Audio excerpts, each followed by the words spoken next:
Hey guys, Brian Stevens here with the National Real Estate Post. Hey, listen, if you want to have a conversation with me about anything whatsoever, feel free to do it by hitting me up at 707-330-1272 or mortgageshots@gmail.com. It's at the upper left-hand corner of every one of the slides that you're looking at.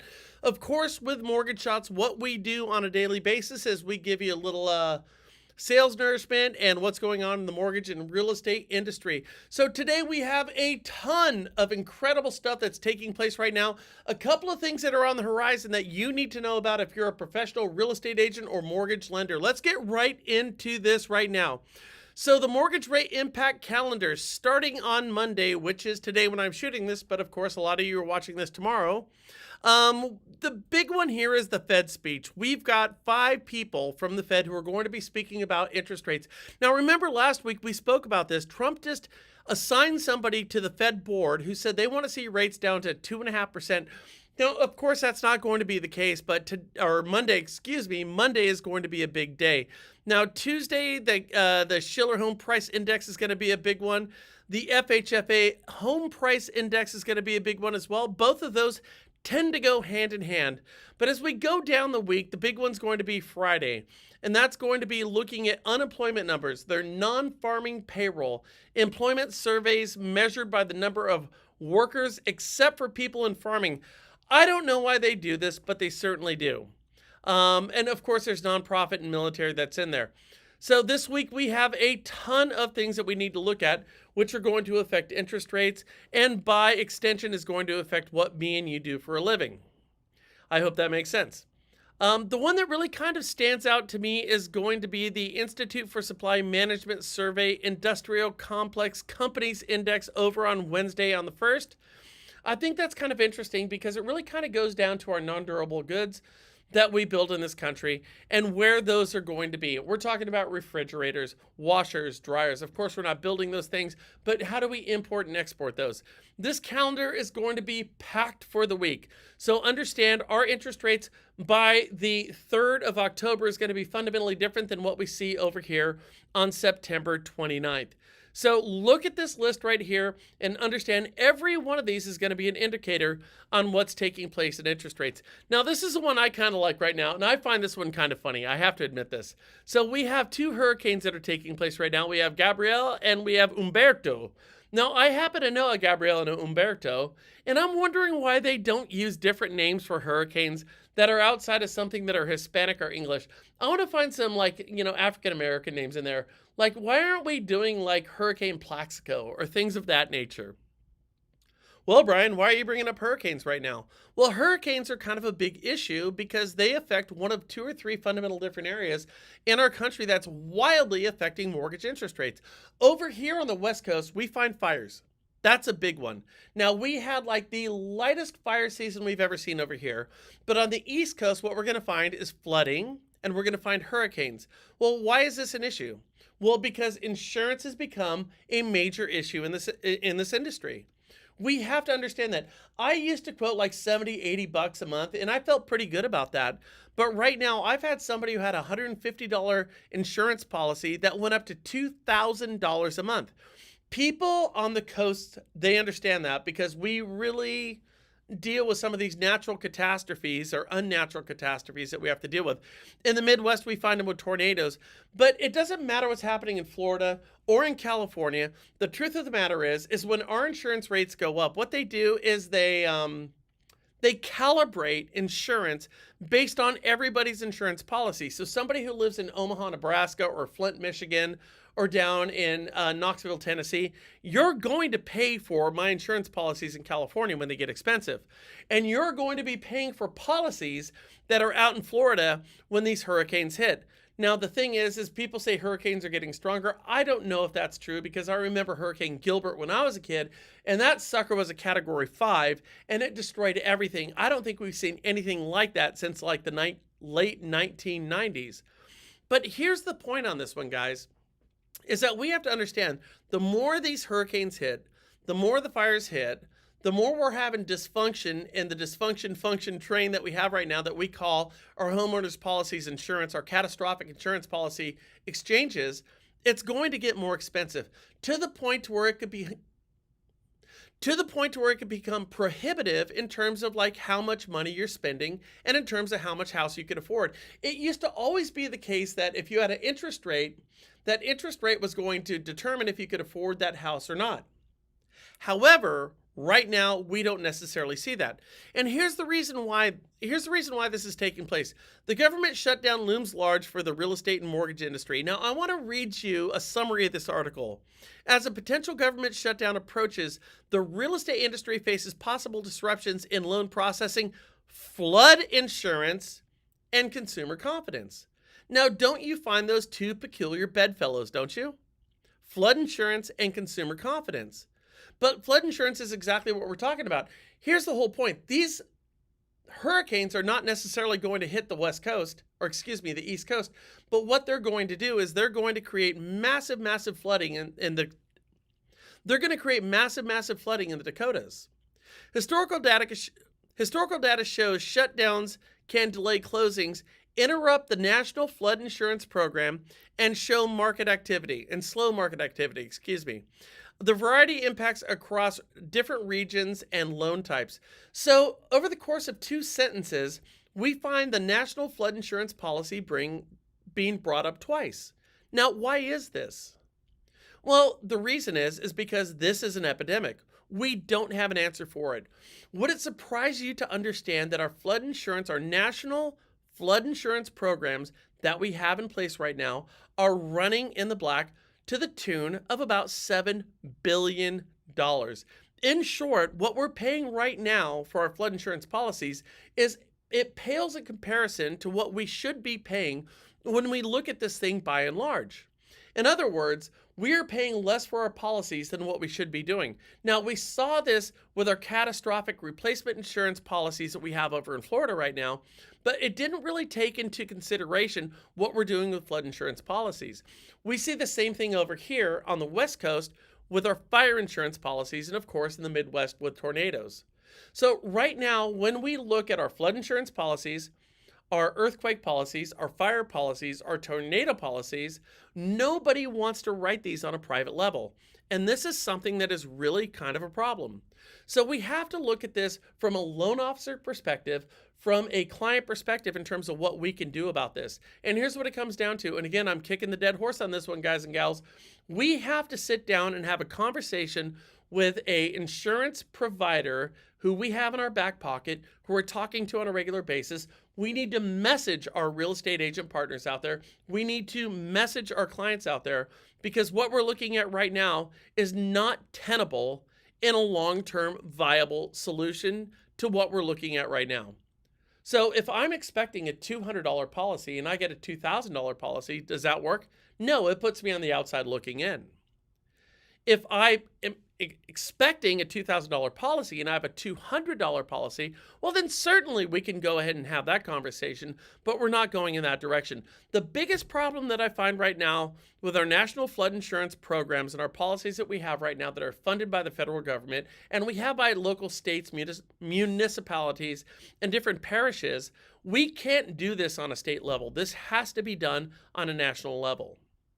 Because the cost, when you look at inflation, the cost of replacement it far exceeds whatever policy that you currently have. Now, you as a real estate agent or a mortgage lender right now, here's a great conversation that you can have with your clients is call your past client database, or what I like to call them, your best opportunity, and reach out to them and have a conversation with them about updating what their policies look like. So they might have a policy that was based on numbers that were put together in 2014.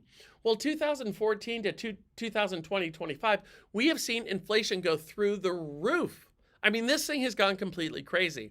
So you might be wildly underinsured right now. So if you want to have a great icebreaker conversation with your past client database right now, or what I like to call your best opportunity, you ought reach out to them right now and say, hey, why don't we look at putting together an umbrella policy that's going to take your life insurance policy, your car insurance policy, your motorcycle, your boat insurance policies, and your house insurance policies, put them under one umbrella and get you a lower overall monthly rate.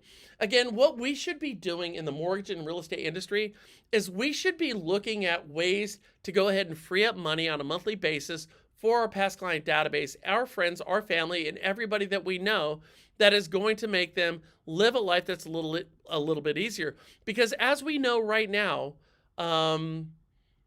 inflation is killing us. And I'll tell you this right now. Here's the whole thing. Inflation is not killing us by one specific metric. It is killing us by a multitude of metrics. It is death by 1,000 lashes. It is how much money it costs to go out to eat, how much money it costs to get your groceries, how much money it costs to get your insurance, your housing expense, everything. So what we have to do is find ways to marginally bring this down. If you get an umbrella policy right now, which everybody should have, it's not going to make a fundamental tectonic difference in terms of what your payment is going to be, in terms of your housing expense. But what it's going to do is it's going to make everything a little bit easier for you to pay. So if you're a lender or a realtor, make sure you're having a conversation right now with whomever provides you your insurance and become close, fast friends. And if you really want to do yourself a favor, what you ought to do is have a conversation with them and do webinars, have conversations, have sit downs with your real estate agent partners, but most importantly, your past client database. Now, this is a great one here. The United States Now, here's a great one right here. The United States economy is entering 1974 to 2008 hybrid collapses. So let's go through the talking points on this, and let me tell you where I'm coming from on this one. This puts total household debt up $592 billion over the past 12 months. $592 billion is over $500 billion. And again, I've had this conversation a million times. The difference between the difference between a billion and a trillion is this. 32 seconds, a billion seconds is 32 years. A trillion seconds is 32,000 years. Yet at $592 billion over the past 12 months, we have gone through this massive change, and it's huge, and it's prohibitive. It's not going to be helpful. The second point is this. The surge was driven by mortgage debt, which rose $131 billion in the second quarter to a record $12.94 trillion. Does that one scare you? Because it certainly scares me. We have outstanding debt right now of $12.94 trillion. Once again, proving my point that the United States housing market is the biggest market of any market anywhere in the country, anywhere in the world. Combined, Fannie Mae and Freddie Mac represent the largest company in the world, and there's not even a close second. So when they go up or they go down, it affects not only the U.S. housing market, it affects our entire economy, not only the U.S. economy and our GDP, but the world economy.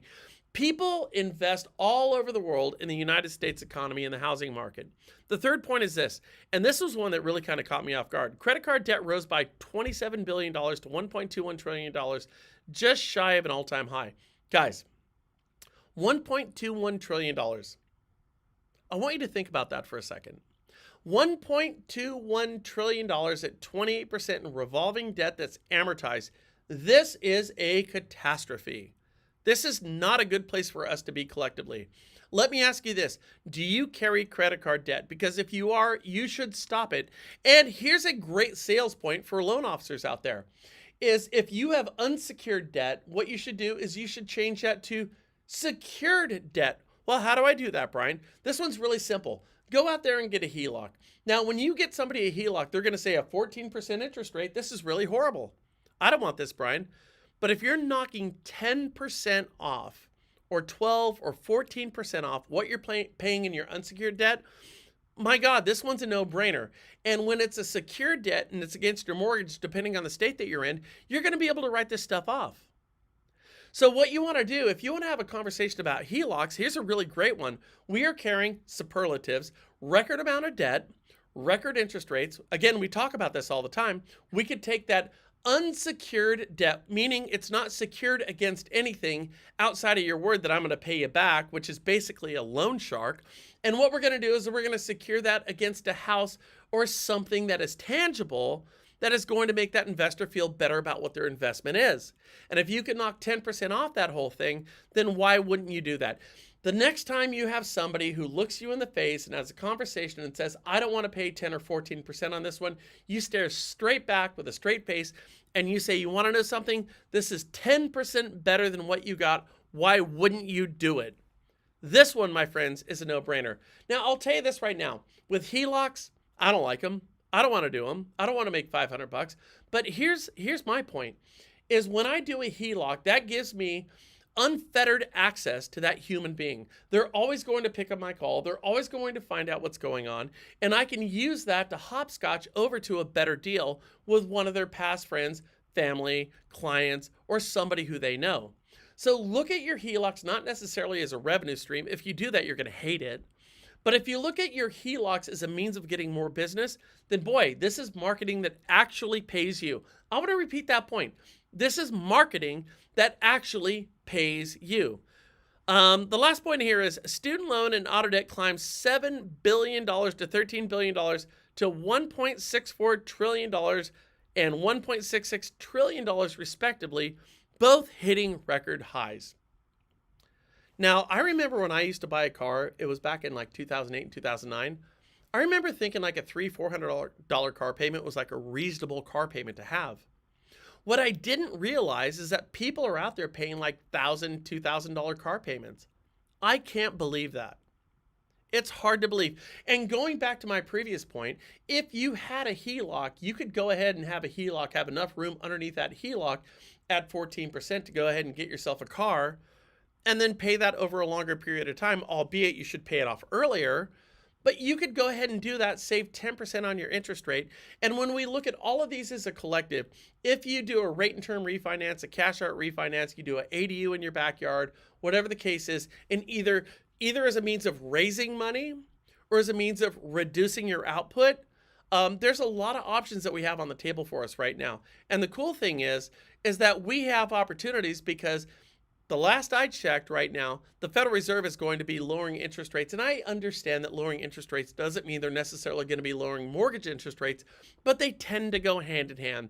The Treasury, gold, what the Fed does, they all go hand in hand. And if they choose to raise their balance sheet, and I'm going to show you that in a couple of minutes here, then you'll understand where I'm coming from. Okay, so what we're looking at here is our total debt balance and its composition. And as you can see, it's all going up.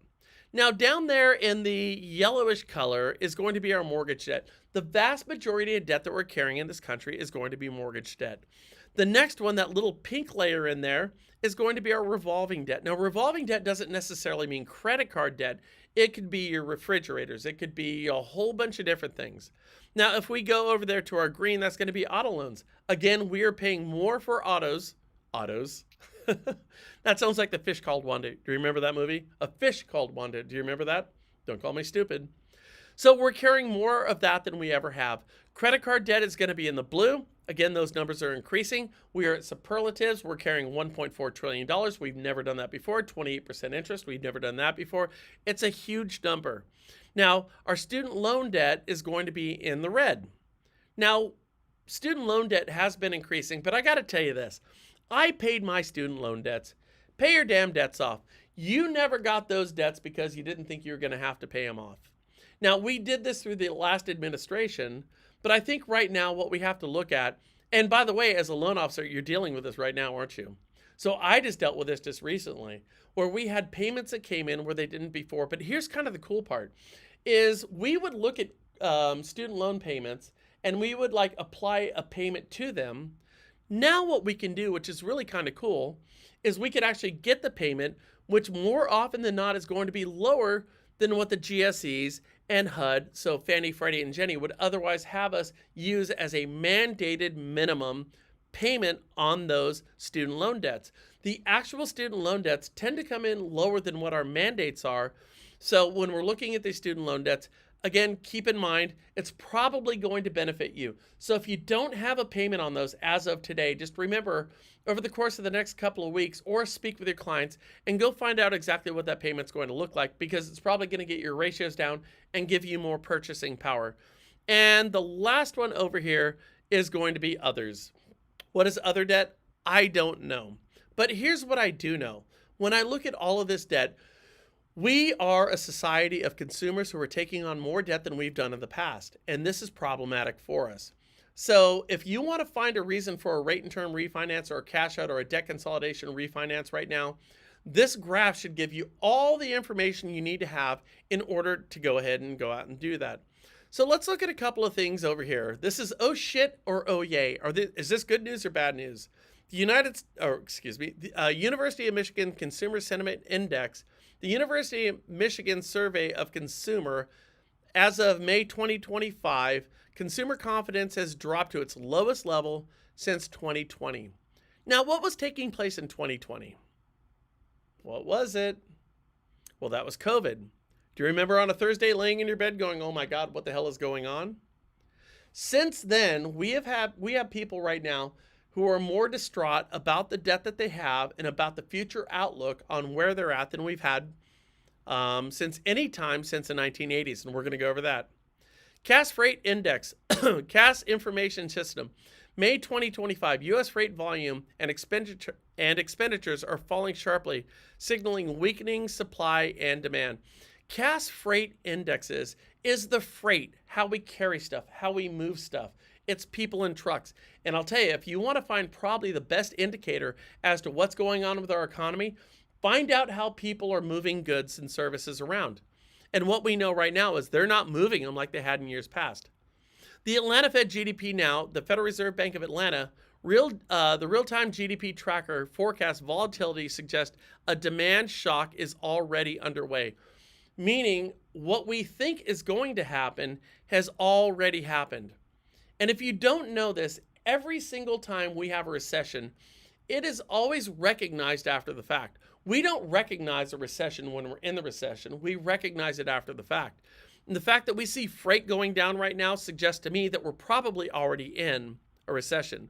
The U.S. Industrial Production Federal Reserve G17 data, multiple months of contraction across durable manufacturing. What is durable manufacturing? Those would be our refrigerators. Those would be refrigerators. It's going to be washers. It's going to be dryers. It's going to be stoves. Those type of things that are durable, that you buy once in a decade, those are down as well. The CPI versus wage growth, that's down. The debt delinquency rate, that's down right now. Auto and credit card delinquencies rising to pre-COVID levels. That one's a real big one because during COVID, everybody was laid off. When you didn't have a job, albeit we got money, but once you got laid off during COVID, people started missing their bills. Well, now we're missing bills more than we have since any time during COVID. Why is this important to you? Well, this one's really kind of a canary in the coal mine, isn't it? Again, a term I use on a regular basis here.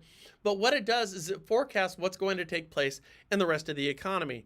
And the last one here I want to talk about is historic analogs.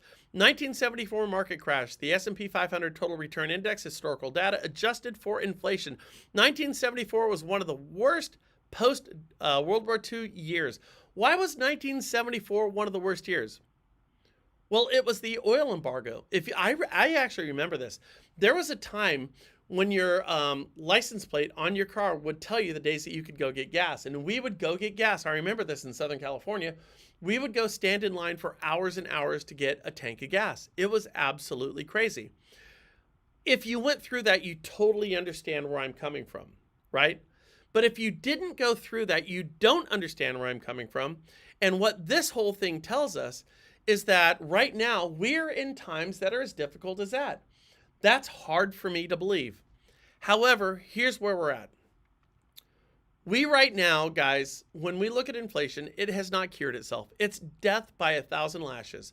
We are dealing with something that looks like the oil embargo from Iran in 1974-76. That's what we're dealing with right now.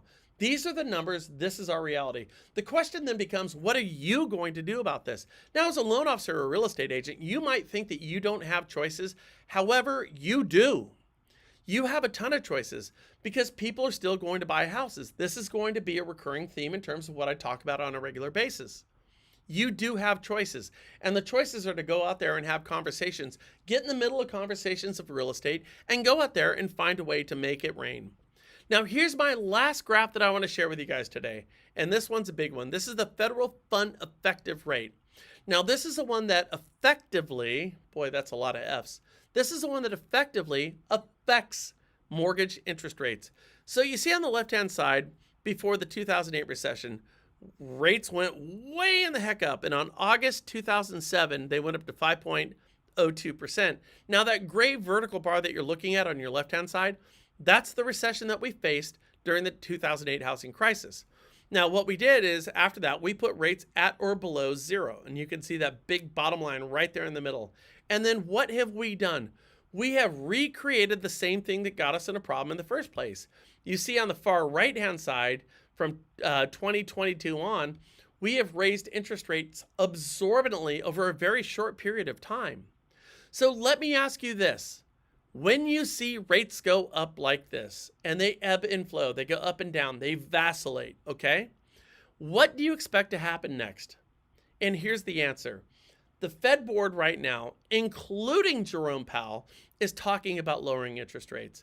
We see it from every one of the major players who's going to affect mortgage interest rates. That could be Fannie Mae, Freddie Mac, the FHFA, HUD, the Treasury, the Federal Reserve, the federal government. Everybody right now is pushing to have rates go down. So they're going to go down again.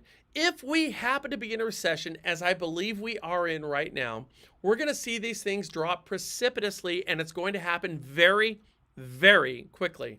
And when it does, we're going to look at something that we saw between 2009 to 2016, which is going to be flat rates.